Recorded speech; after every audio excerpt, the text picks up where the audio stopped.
नमस्कार, जय हिंद, वंदे मातरम। साथियों, सभी का स्वागत है आपके अपने educational YouTube channel success pillar में। इस वीडियो में हम गाइस बात करने वाले हैं, टोटल 50 क्वेश्चन करेंगे जीके जीएस के, और आप इन क्वेश्चन को करना और बताना आपके नंबर कितने आते हैं। आप कहां से इस वीडियो को देख रहे हो और आप का नाम क्या है, जरूर कमेंट करके बताना। तो चलिए स्टार्ट करते हैं वीडियो में पहला क्वेश्चन कि प्राचीन काल में स्रोत सामग्री लिखने के लिए कौन सी भाषा का प्रयोग किया जाता था। तो इसका आंसर आ जाएगा पाली भाषा का प्रयोग किया जाता था। Option number B is the right answer. चलिए नेक्स्ट क्वेश्चन देख लेते हैं। मुस्लिम लीग की स्थापना किस वर्ष की गई थी। देखो बहुत ही स्पीड में करेंगे, स्पीड में हम इस क्लास को करेंगे, तो थोड़ा सा अपना दिमाग तेज रखना। मुस्लिम लीग की स्थापना किस वर्ष की गई थी। तो 1906 में की गई थी। ठीक है, याद रखना। चलो ये वाला क्वेश्चन क्लियर। थर्ड देख लो।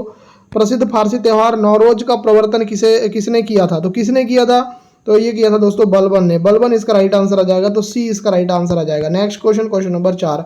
भारत और रोमन साम्राज्य के बीच व्यापार किसके आक्रमण के बाद समाप्त हो गया था। तो ये क्वेश्चन बहुत बढ़िया है। इसका आंसर आ जाएगा हुण के आक्रमण के बाद। आंसर आ जाएगा ऑप्शन नंबर बी। दोस्तों अगर आपको सुपर सिलेक्शन प्रश्न चाहिए, ऐसे प्रश्न जिनसे आपका सिलेक्शन हो जाए एनटीपीसी अंडर ग्रेजुएट और ग्रुप डी की एग्जाम में, तो आपको कुछ नहीं करना है, इस नंबर पे मैसेज कर दो। इस नंबर पे मैसेज करके सारी जानकारी ले लो, आपका सिलेक्शन बिल्कुल हो जाएगा। ऐसे प्रश्न आपको देंगे, हर सब्जेक्ट के आपको प्रश्न मिल जाएंगे। पहले आप मैसेज करके जानकारी ले लो, व्हाट्सएप पे मैसेज कर सकते हो। चलिए नेक्स्ट देख लेते हैं। भारत का पहला वायसराय कौन था। तो इनका नाम क्या है। तो इनका जो नाम है वो है लॉर्ड कैनिंग। आंसर आ जाएगा C answer. Next question, question number आपकी स्क्रीन पर 6वां। सूर्य का पृष्ठीय तापमान लगभग कितना होता है। ये क्वेश्चन कई बार एग्जाम में आया है, वेरी वेरी इंपॉर्टेंट क्वेश्चन है। इस क्वेश्चन का आंसर आ जाएगा 6000 डिग्री सेल्सियस। चलिए नेक्स्ट क्वेश्चन देख लेते हैं। 7वां। काले वन ब्लैक फॉरेस्ट किस देश में पाए जाते हैं।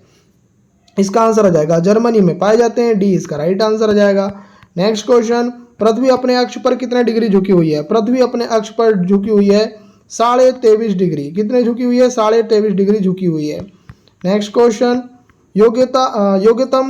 योग्यतम की उत्तरजीविता सर्वाइवल ऑफ द फिटेस्ट की संकल्पना का समर्थन सबसे पहले किसने किया था। ये बहुत ही अच्छा क्वेश्चन है।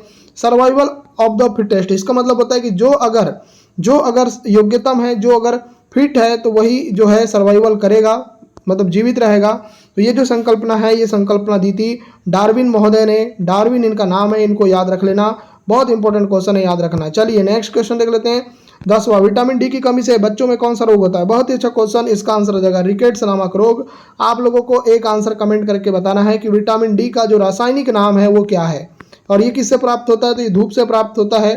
ठीक है, चलिए आगे देख लेते हैं। Question number 11। वायुमंडलीय दाब में अचानक गिरावट किसका संकेत होती है। तो दोस्तों अगर वायुमंडलीय दाब अचानक गिरावट आ जाता है तो ये तूफान का संकेत होती है। वायुमंडलीय दाब बैरोमीटर से मापा जाता है। किससे, बैरोमीटर से। ठीक है, चलिए आगे देख लेते हैं अपन नेक्स्ट क्वेश्चन, और नेक्स्ट क्वेश्चन है 12वां।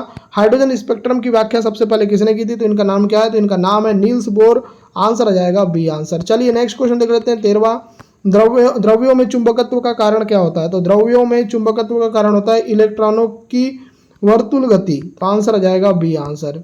चलिए देखते हैं 14। तारों के टिमटिमाने का मुख्य कारण क्या है। तारे अगर टिमटिमाते तो मुख्य कारण क्या है। तो वायुमंडलीय अपवर्तन की वजह से। सी इसका राइट आंसर आएगा। चलिए नेक्स्ट क्वेश्चन 15 देखिए। एल्युमिनियम को किस विधि से शुद्ध किया जाता है। बहुत ही इंपॉर्टेंट क्वेश्चन, एग्जाम में बनने वाला क्वेश्चन। इसका आंसर आ जाएगा विद्युत अपघटन विधि से। सी इसका राइट आंसर आएगा। चलिए नेक्स्ट देख लेते हैं। मामूली रूप से कट जाने पर रक्त स्त्राव को रोकने के लिए फिटकरी किस कारण से उपयोगी होती है। तो फिटकरी जो उपयोगी होती है, फिटकरी वो होती है स्कंदन के कारण। तो आंसर आ जाएगा बी आंसर। चलिए देख लेते हैं नेक्स्ट। पिकोनोमीटर नामक यंत्र का उपयोग किसके मापन के लिए किया जाता है। पिकोनोमीटर का यूज किया जाता है घनत्व के लिए। देखो आपको एग्जाम में पूछा जाएगा कि भाई पिकोनोमीटर नामक यंत्र का उपयोग किसके लिए किया जाता है। तो ये घनत्व मापन के लिए किया जाता है। बात करते हैं 18 की। देखो बौद्ध धर्म में जो सांड था उसका संबंध किससे माना गया। देखो ये बहुत ही अच्छा क्वेश्चन है। सांड जो है, जिसको हम बुल बोलते हैं, तो ये बौद्ध धर्म में किसका संकेत है। तो ये संकेत है दोस्तों जन्म का।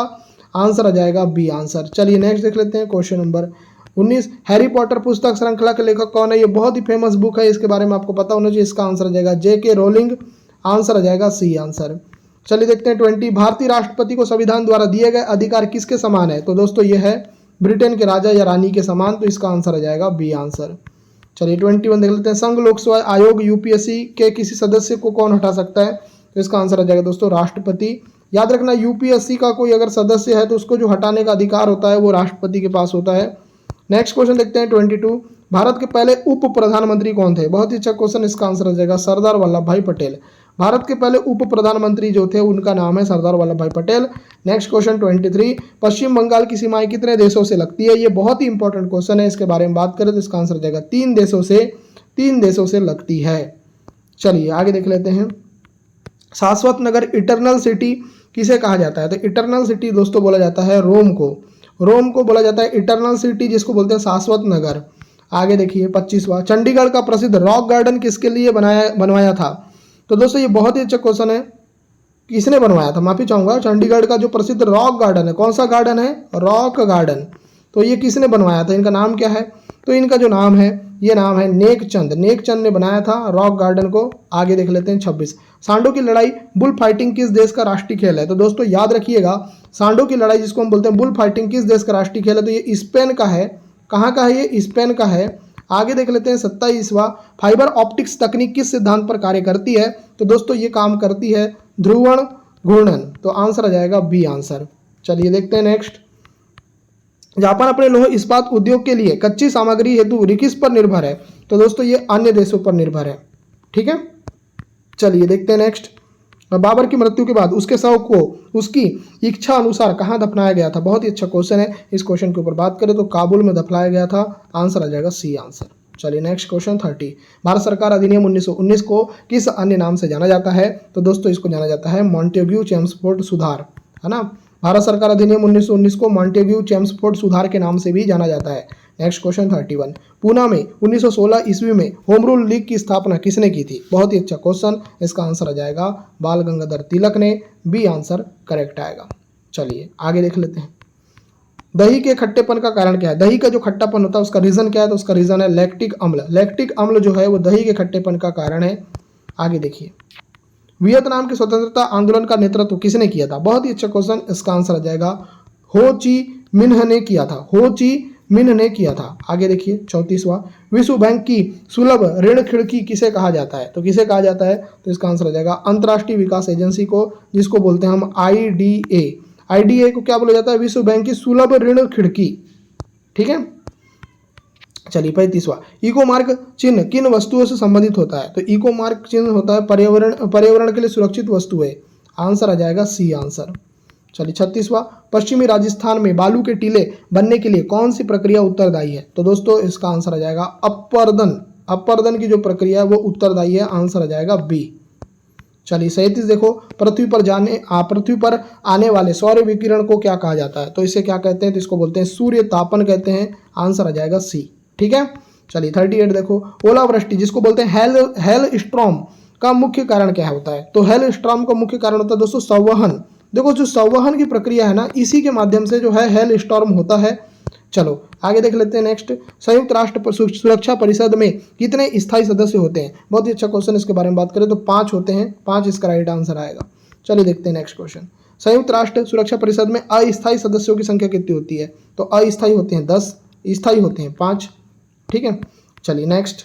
गांधी जी को सविनय अवज्ञा और करों का भुगतान न करने की प्रेरणा किससे मिली थी? बहुत ही अच्छा क्वेश्चन, इसका आंसर आ जाएगा हेनरी डेविड थोरो से। सी आंसर आएगा। 42, पुराने तेल चित्रों का रंग सुधारने के लिए किस रसायन का प्रयोग किया जाता है? बहुत ही अच्छा क्वेश्चन, इसका आंसर आ जाएगा हाइड्रोजन पेरोक्साइड। आंसर आ जाएगा बी आंसर। 43, बुल फाइटिंग को किस देश का राष्ट्रीय खेल माना जाता है? बुल फाइटिंग तो आपको मैंने बता दिया स्पेन। ये रिपीट क्वेश्चन हो गया एक तरीके से। आगे देखिए, भारत में सिंचित क्षेत्र के सबसे बड़े हिस्से में किस फसल की खेती की जाती है? तो इसका आंसर आ जाएगा दोस्तों धान इसका राइट आंसर आ जाएगा। चलिए देखते हैं 45, निम्न में से कौन से उद्योग मुंबई पत्तन के निकट होने का लाभ उठाते हैं? तो कौन से उद्योग उठाते हैं? तो इसका नाम है सूती वस्त्र उद्योग और पेट्रो रसायन उद्योग। तो इसका आंसर आ जाएगा बी आंसर।